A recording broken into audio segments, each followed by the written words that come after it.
it's interesting, that they're looking at doing other races too. I mean, like New Jersey has always been a list. Miami. I would love a race in New Jersey because mostly I can go It's down close and to watch us. it. Yeah, it's close to us here in Ottawa. So it'd be, we could knock down 2 races a year. in a year, which is huge. Yeah. Miami is always something. I know Lewis Hamilton wants Miami because you can party down there. Yeah. So he said Las Vegas too. Blessed. He said Las Vegas too. I mean, Yeah. obviously 2 party cities. I think Vegas would. They did a race in Vegas, but Yeah, it was in a in a parking parking lot lot. of like the Caesar's Palace or something. Yeah, terrible. Yeah, it was horrible. But Have you ever seen video from that race? yeah. Oh my goodness! What? Who won it? It was Keke Rosberg, I I think think it it was was, right? Keke, yeah. But that was it was just I think they did it 1 year and that was it, right? It was 1 or 2 years. Yeah. I don't remember though. But the U.S. I would love to see them back at Indianapolis. I would too. It's a fantastic racetrack. I remember playing it, when I was a little kid. Yeah. Playing on F1 Career Challenge 2001 or whatever it was. Yeah, it was 2001. I had You the go same on- one. It's just there's some great memories, but there's some terrible memories from Yeah. Indianapolis. Of course, that whole tire controversy with Bridgestone and Michelin. Yeah, that was huge. And Ralph Schumacher had a huge accident there too. His tires exploded. Yeah, I think he fucked up his back for quite Yeah. a while too. So that was pretty scary. But yeah, the tire controversy, I think that just really put a sour taste in the mouth of U.S. fans. I mean, if you imagine that you pay a lot of money, that was back in 2005, I believe.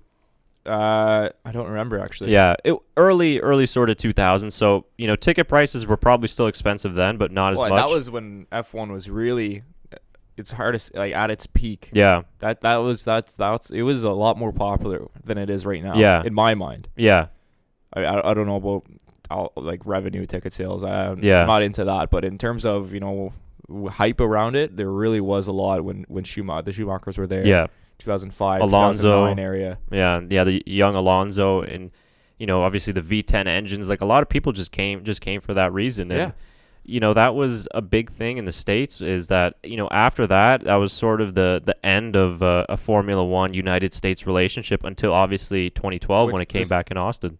Which is a beautiful track. Yeah. It's a lot of fun to watch. It really has a lot of aspects of every track that drivers like. And from what I've seen from interviews, is that every driver loves the Circuit of Americas. Yeah. Oh no. I mean, and especially the city of Austin too. Yeah. Great reviews about that. So I think that they could do more, and that's the thing is that they're really trying to break into the American market, which it makes sense. I mean, there's a ton of people there. There's a lot of opportunities for business and for finance, revenue, that type of stuff. So there's so many options though. There's they used to be at Watkins Glen. That's right, yeah. That used to be a race. They used to do obviously street races in Long Beach, which IndyCar now does. Sonoma's a nice track as well. Yeah, in Sonoma. the desert there. There's a Road ton. America. Yeah, Road America. I mean, there's a lot of really, really solid tracks. Yeah. I think Formula One could easily go to. But Indianapolis, I think, is just one that It's they could. iconic, right? Yeah, exactly. There's just so much history there. Daytona has an infield as well. Yeah, the one that Rolex 24 used. Yeah. Yeah, exactly. Which could you imagine F1 cars on that On the banking, I don't know if that would work. going that fast? They'd have to change the ride height of those cars, I think. Well, yeah, they might. You're right, but just with the amount of speed they could get in Yeah. the corners, that'd be something else. Yeah, it'd be interesting to see, and especially now with the slick tires and Pirelli and Maybe that's why they're not back in Indianapolis. I don't know. Maybe, yeah, I don't know, but yeah, and obviously for us, being here in Canada, it would provide us with maybe some more options to, go to some races, even though it's a little bit out of our way, but like you said, in New Jersey would be close, so. And same in Mexico, right? Mexico didn't have a Grand Prix for the longest time. Now they have one, which is, again, another great racetrack to really see.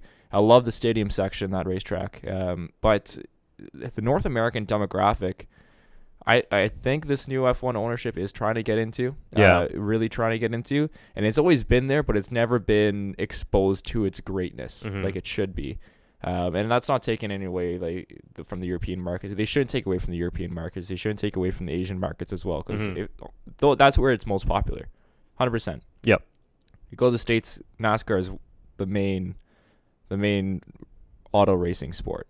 And the fan interaction that they have. I've been to a NASCAR race. I went to Charlotte, North Carolina. And the fan exposure, the fan experience that they have there is absolutely phenomenal, and it can't be beat, I think. You're right. Yeah.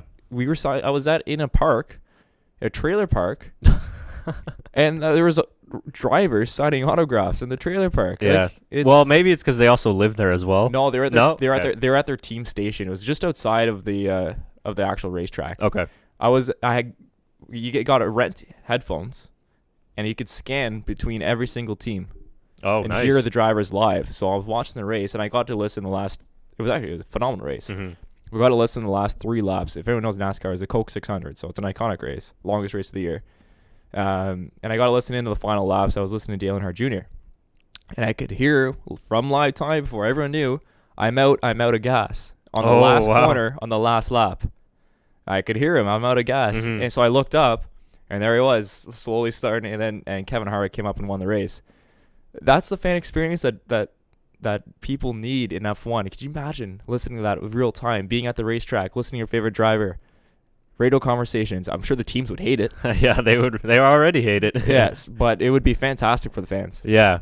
I mean, if you just imagine just sitting there in the stands and hearing Fernando on the radio or GP2 Kimi, engine. yeah, just leave me alone. I know what I'm doing. Yeah. That I completely agree. And we can actually touch on this a little bit more, just in terms of fan experience. I think that's one thing that, like you said, NASCAR, really, really gets it.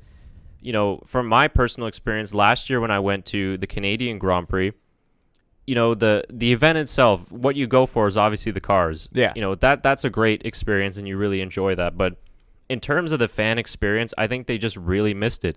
And I believe it was the 50th anniversary of the Canadian Grand Prix, something like that. Something of racing in Canada, F1 racing in Canada, Yeah, or something like that. Yeah. So, it's a special event. It's momentous. And, man, they just really missed the mark. I mean, we got there on the qualifying Saturday. But were you there before the new owners actually took over?